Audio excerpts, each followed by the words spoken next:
Welcome to Mock the Week. I'm Dara. Joining me this week are Andy Parsons, Zoe Lyons and Russell Howard, Frankie Boyle, Hugh Dennis and Stewart Francis.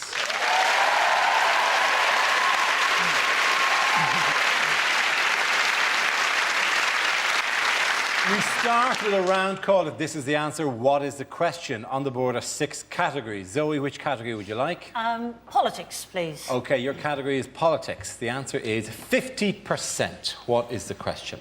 What is the name of 50 Cent's mathematician brother? Is it what does Heather Mills save on IMAC? What is the most you'll have to pay for a sofa at DFS? What is a bad answer to the phrase, how much do you love me? Is it the percentage of Ant and Dec that is forehead? Is it you're a 19-year-old Glaswegian male, how much of your life is left? Is it if I entered an orgy covered in Marmite, what would be my success rate? But to be honest, I always find that when people say, oh, I'm a Marmite kind of person, people either love me or hate me. They're always people that everybody hates. Is it how much of Silvio Berlusconi is made of oil? Is it what percentage of the population, rather than a TV debate, would like to see Cameron and Brown have a cage fight? I would love to see that. So would I. Yeah. Who would win that? I would imagine Brown. Yeah, Brown He's got moves. He's also got that dislocatable jaw. Yeah, he can actually swallow your whole. He could swallow you. He can actually take your jaw down. Imagine that. Wouldn't that be incredible? If Cameron ran towards you. Cameron's legs flapping. Is it what was the proportion of cats that died during the making of my ill-fated television pilot, Cat versus Bleach? It would be 100%, surely. Do we have an answer that we can do? I think it's what percentage of the top jobs in the Labour Party does Harriet Harman think should be filled by women? You're absolutely right. Very good. Well done, Hugh. Thank you very much. Yes, the question I was looking for was, according to Harriet Harman, what proportion of the top 2 posts in the Labour Party should be allocated to Harriet Harman? Or more generally, women. This is the news. The Deputy Leader of the Labour Party, Harriet Harman, said that either her post or the job of leader should always be occupied by a woman because, in her words, men cannot be left to run things on their own. Her actual words. Listen to that applause. Did you hear that? Bingo wings in the corner. I mean, you know, there is something about representation of women at the high levels of government, but that actual quote does make it seem like every time she left the room, it would turn into a chimp's tea party. Sorry, when she come back in, they go, oh, sorry. It's true, though, isn't it, that women are underrepresented in the top echelons of politics, aren't they? In Italy, for example, there are lots of women in the top jobs. You could be... Berlusconi will put you in the cabinet in Italy at the age of 19. If you're good enough. So you can see where it's coming from. Harriet Harman's an incredible figure, isn't she? Do you know that Harriet Harman, when she first came to my attention, she wrote a book about the history of feminism, which she dedicated to her husband. She's mistaking sexism with people hating her. She's always saying stupid things, isn't she? She said she is Radio 2 to Gordon Brown's Radio 4. And you're thinking, well, she's not Radio 2. Radio 2 is the most popular radio station in this country. If she's anything, she's Isle of Wight FM on a Sunday morning at 3 o'clock in January when the transmission mast is broken. Some we're watching is there is the guy who does the 3 o'clock in the morning slot. Why am I Why the shorthand for crap? Wouldn't it be great if he looks exactly like Harriet Harman as well? This is... I don't know. Female politicians always have an element of freakishness, don't they? She's a bit of a freak. Hazel Blears looks like Gianfranco Zola humped an Oompa Loompa. And Margaret Beckett looks like a face trapped in a haunted mirror. As opposed to Alistair Darling, right, who a former winner of Miss Teen USA, and John Prescott. Why are we led by the least among us? Is that the only ones who are fool enough to do it? Maybe one of the qualifications to become an MP is you have to be born inside out. That's one of the things. Yeah, you can quite clearly sustain your organs on the outside. Come on in. The thing about Harriet Harman as well is that she's wonderfully dappy. I don't know if you knew this, but her blog was recently broken into and they said she defected to the Tories. And do you know how they found out? Do you know what her password was? Harriet Harman. They said that if the Lehman Brothers had actually been the Lehman sisters, that the banking crisis wouldn't have been as bad as it was. I think that's utter rubbish. Yeah, I'm sorry. absolutely. I think if there were girls in charge of the Lehmans, they'd just gone, sod it, should we just spend it on shoes? Come on! Exactly. $3 billion on Jimmy Choo. It is a ridiculous argument, the Lehman Brothers, Lehman sisters. I mean, you can just choose any pun at that stage. Whereas the Lehman Brothers were the Gaiman brothers, then the gay men should have done much better. You could say that in tennis. You could go, well, if the Williams sisters were... Oh, that's a bad example. But the thing is, it just comes down to the fact that they're saying women are better with money. That's what she's saying, which is simply not true. No man bought Mamma Mia. There isn't a man that's listened to Duffy. Everywhere you go, I'm back in there from No man went, Duffy, please. I love this stuff. It really sings to me. It isn't a man. This is a direct pop at my girlfriend who spent 30 quid on a doorstop that's a hedgehog. It's great to be able to come on a TV show, though, and have a go at your girlfriend, isn't it? Just don't get the doorstop! I think if women are genuinely better with money, I think we should put Kerry Katona in charge of Barclays and see what happens. I think we all know what Harriet needs. Our support, because she's right. Bankers are sexist and bankers are laddish, but that isn't the reason that the banks collapsed. It's not like people were going there, what did the derivatives close at? I don't know, I was giving Jason a wedgie. I think if it's got to be a man and a woman that's in charge, let's have Richard and Judy. Judy can recommend a few books while we wait for the bombs to arrive from all the countries that Richard has offended. There is an argument, it has to be said, that a female leader would Labour be more electable under a female leader, and she's right, it would be more electable under it would be electable under anyone, frankly. If they elected a hat stand or a jar of hummus to run if the Labour Party chose the H1N1 virus to lead us into the next election, it would do better than they will under Gordon Brown. Why has Lord Mandelson been in the news this week? He's building a Death Star. There he is. Dun, dun, dun, dun, dun. It's been suggested that he should take over as Labour leader because there's not enough evil.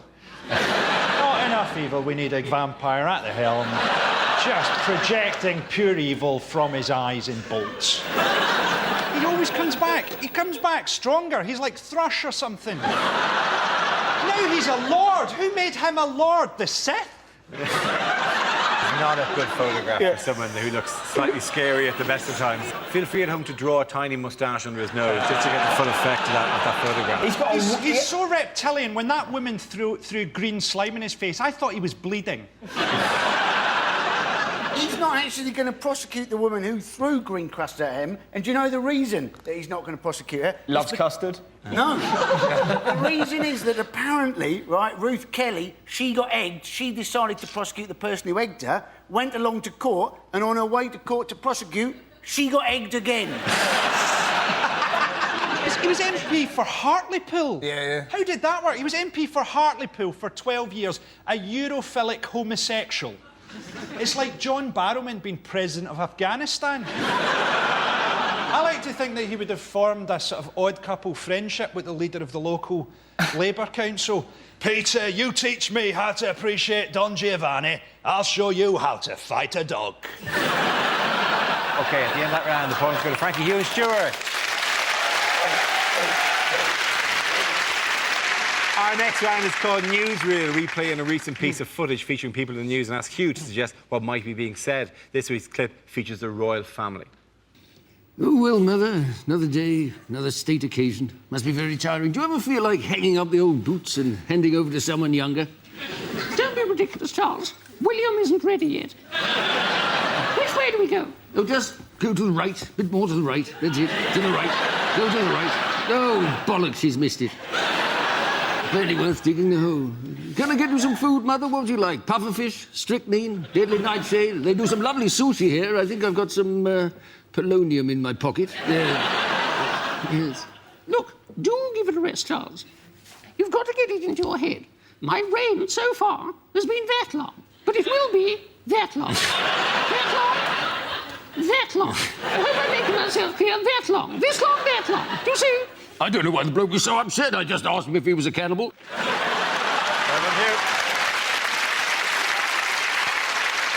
Now we play a round called Mock the 9 o'clock news. This game involves Zoe, Stewart, Andy and Russell. So if you could make your way to the performance area, please.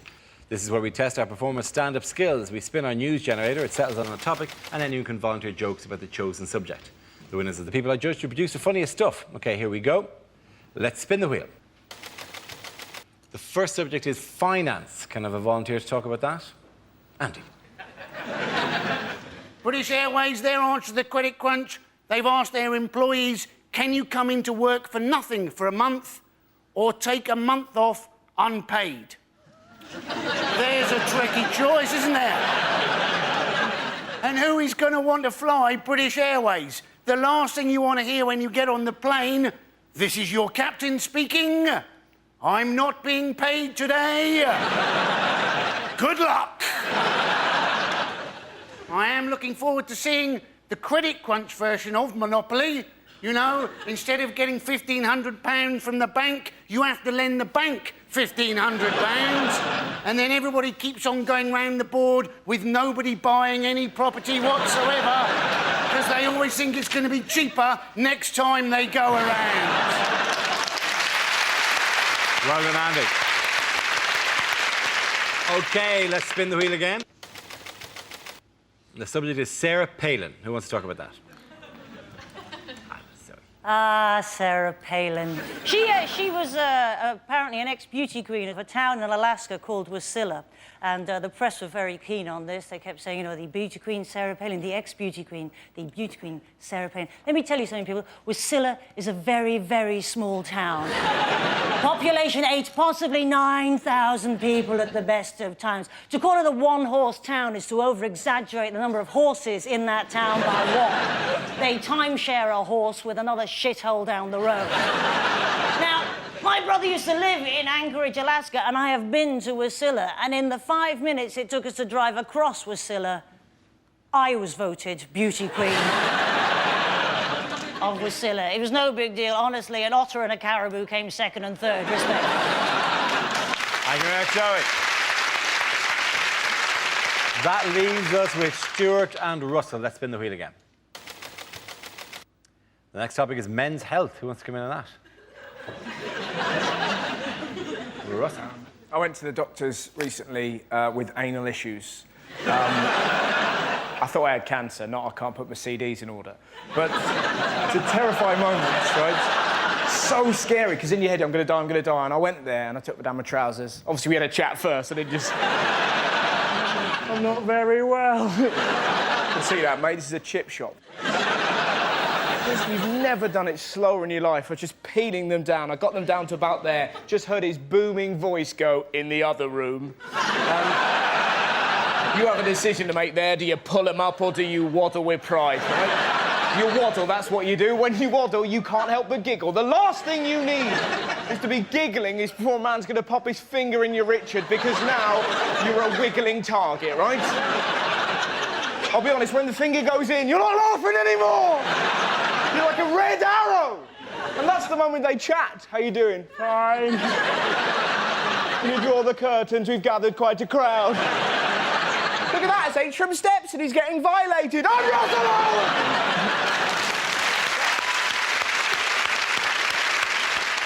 OK, Stuart, let's see what you've been left with. Let's spin the wheel.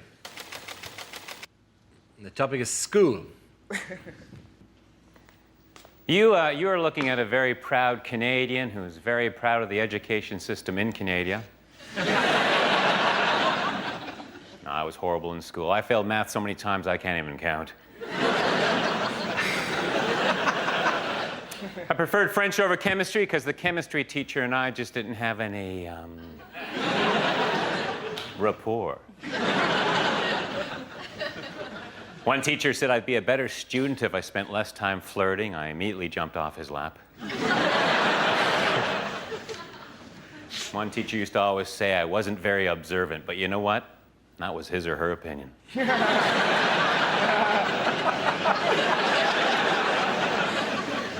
I was going to join the debating team, but someone talked me out of it. In high school, I was voted most likely to reminisce.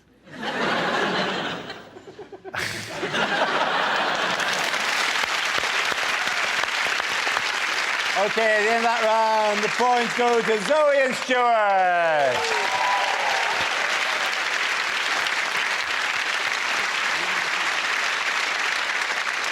Our next round is called Headliners. Here's a picture of Mahmoud Ahmadinejad, but what does ACIP stand for? Is it Abdul's Carpets, Irresistible Prices? Is it another celebrity introduces perfume? What would be... sorry, stench of desert? Stench of atomic cloud. And has he forgotten that he comes from an Islamic country and he's going, Happy Christmas, I'm pissed.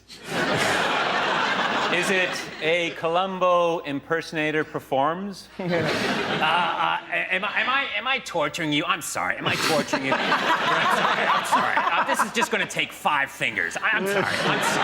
Mrs. Colombo loved your bombing. Mrs. Columbo actually voted for you. Is it aliens capture Iranian president and he's there going, phone home? I'll give you a clue. The A doesn't stand for Ahmadinejad. Alan Carr is priceless? Nor does it stand for Alan. It stands for Ayatollah. Ayatollah. Aladdin. Ayatollah confirms Iranian president. Very good. Well done, Hugh. Thank you very much. Yes, the answer I was looking for was Ayatollah confirms Iranian president. This is a story that Ayatollah Khamenei has finally declared Mahmoud Ahmadinejad the winner of June's Iranian presidential elections, despite ongoing protests. But what was incredible about it, so basically they were accused of stealing the election and then people protested, and then Ahmadinejad said, you know who's to blame, don't you? Britain. And we all went, eh? We're watching Wimbledon, mate. I've got no idea. We're watching a hairy Scottish man do very well. Savvy was his opponent, wasn't he? And after the election, he had his supporters come out and marched, and then Ahmadinejad's supporters came out and did a counter-march, and then there was another march, and it was basically, if only we had some way of telling who had the most supporters, like maybe some sort of election or something. Don't we need to get perspective here? OK, they arrest protesters. We arrested protesters after G20. Yep. They killed a protester. We killed a guy who wasn't even protesting. They've got Sharia law that isn't very nice to women. We've got Jude law.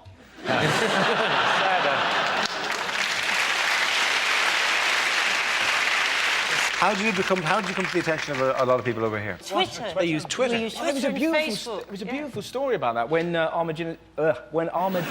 It's not a name that you can't pronounce, but it's a name that you have to think about just before you pronounce. Yes. He probably thinks that everybody's just incredibly dramatic. Hello, President Ahmadinejad. Why is everybody so arch in Iran? I don't know, President funny, but Ahmadinejad. What was amazing about the Twitter story was that because they're so scared of protesting, that the way they were going to protest when Ahmadinejad was going to be on TV, they were going to put on every household appliance so that they could try and cause a blackout to get him off telly. Isn't that beautiful? He's on, put on the kettle, plug in the Hoover. You're there sat there with your Tetleys going, I'm part of a revolution. Yeah. All Twitter was all obviously on one side until Ahmadinejad himself went on Twitter and he tweeted, hey everybody, some crazy stories about the election. Basavi got pwned. Mega lols. And all these bands, like this is the endorsement. For God, I'm sorry. This is a sense of scale. This is a country that aspires towards nuclear weaponry. This is their presidential endorsement. That's a raffle at a school hall, right? I actually played that club, and it's very distracting with those three guys behind it. He also doesn't seem to have any feet. Where have his feet gone? In other news, what is this? That's a chart. It's a chart, yes. A chart of what? This is the new point system that immigrants must adhere to if they want to live in this country. Yes, you get bonus points if you've got English, and you lose points if you fail to integrate, which seems harsh in the initial interview. You don't turn up dressed as a pearly queen. Oi! Good integrating, well done. It's basically racist, isn't it? What, people are going to have to learn English to get a British passport? No, I'm afraid it's my family and I will be murdered if we go home. Not my family and me. Back to the Sudan with you. They want them to learn British history, but essentially British history is us invading their country, enslaving their people, and then nicking their natural resources. Always good to remind them of that before we welcome them into the country. But nobody says this, right? If you're seeking asylum in this country, you probably need asylum. Right? If you come from a sunny country and you want to move to Birmingham, someone in your homeland is trying to murder you. If you're rocking up to Preston looking for a better life, things have gone very badly wrong where you come from. Let those people in. Don't say to those people, hey, you're a heart surgeon in your homeland, but you read very badly from Beowulf. We'll have to let you go. It's easily unfair, though, isn't it? Because it always comes down, they have to know things about Winston Churchill. You ask anyone in this country, give us a famous quote from Churchill, and I guarantee they'll go, oh, yes. Has any, you know, because this is the points to get yourself into the country. Currently, there is a Life in the UK test, which features questions like this. After the Second World War, where did British textile and engineering firms send agents to find workers? Now, judging by the reaction both the audience here and 6 blank faces here, and even more weirdly, there's another question from the life skills test. Where does Santa Claus come from? Now, there's debate in this country about that particular issue, let alone there is no hard and fast answer to that one, but that is among them. Why don't you just, if you really want people to mix in, just give them a simple finish the sentence question with questions like, the referee's a what? And if they can finish that, like the Frosty's there, what? Why don't we just go the whole hog, admit we're racist, and at immigration control have a Dulux wall chart, and when people rock up, we go burnt umber, I'm afraid not. Autumn sunset, in you come, just. By the way, this announcement of this new clampdown on immigration, what made it slightly awkward? It was a fantastic story because there was an illegal immigrant found hiding underneath a bus that was full of people who work for immigration. Yes, it was. Isn't that a brilliant story? It was a bus carrying staff of the UK Border Agency, and an illegal immigrant clambered underneath it and hid beside the fuel tank. The last place they'll look. It is. It clearly was the last place. Just for cheekiness, he should be allowed in because that is brilliant. That is like a mouse sneaking into the house by holding onto the cat's nipples, isn't it? It's just... Well, apparently when they got to Folkestone, he just legged it. I'd have loved to have been on that bus and seen those guys go, well, I think that went quite well, don't you? I think it went quite... Oh, dear, who's that chap? I don't want to sound racist, but there's no way that any of us are going to catch him over 5,000 metres. OK, at the end of that round, the points go to Frankie, Hugh and Stewart. Now we come to our final quickfire round called Scenes We'd Like to See. This is for everyone, so if you could make your way to the performance area, please. I caught ideas for scenarios we'd love to see, and the performers come in with their suggestions. OK, here we go. The first subject is unlikely lines from a thriller. Michael, Peter, David, Vladimir, I think we may have a spy in the organisation. Give me the pentagon, then the triangle, and then the square.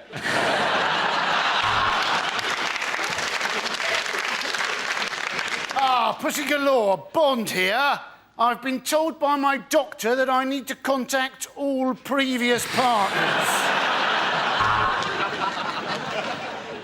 The owner of this motel dresses up as his mother and stabs people. But the guidebook says it's still better than the Ibis.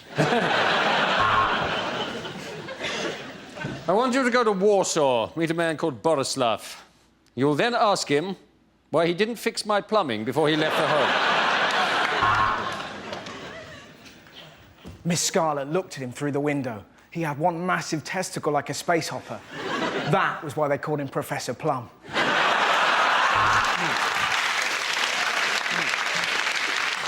This is no ordinary pen bond. Turn it upside down, the woman's clothes drop off and you can see her tits.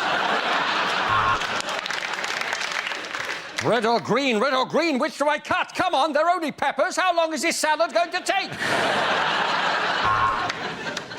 We need to find the third man. There's no way Amanda Holden will shag just two of us. Here's Simon.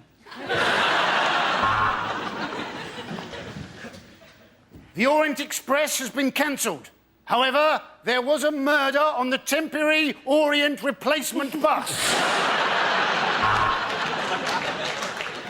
I have amnesia. The tattoos on my body will tell me what happened. Dara was here.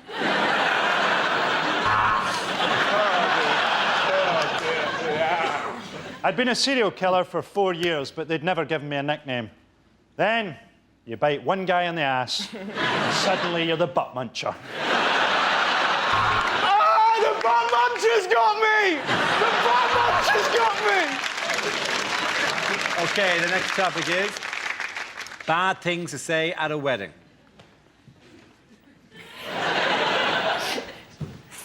I do.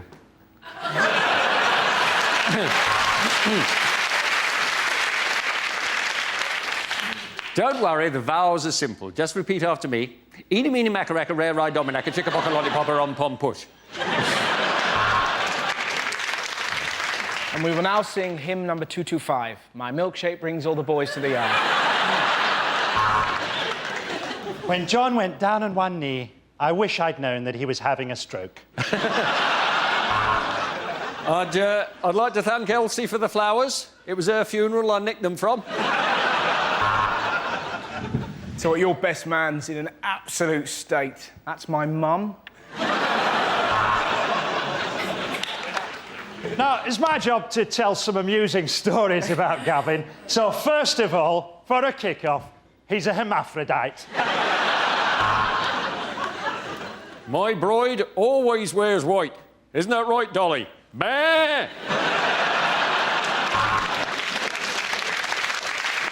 Now, Carol's family have always had their doubts about me. So, first of all, let me explain why I'm naked.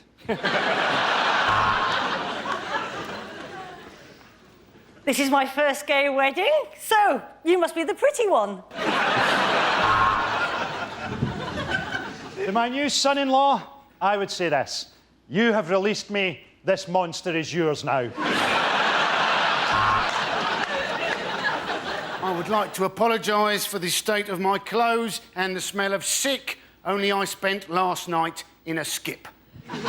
Anyway, dearly beloved, we are gathered here today. People have said to me, why have you stopped being a bachelor after so long? And I say, well, look at her. She's wealthy and she's dying.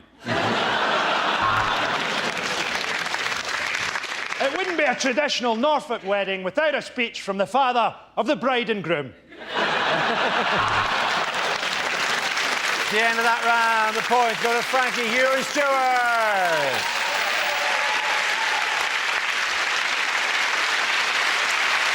That's the end of the show. This week's winners are Frankie Boyle, Hugh Dennis and Stewart Francis. Commiserations to Andy Parsons, Zoe Lyons and Russell Howard. Thank you for watching. I'm Dara. Good night.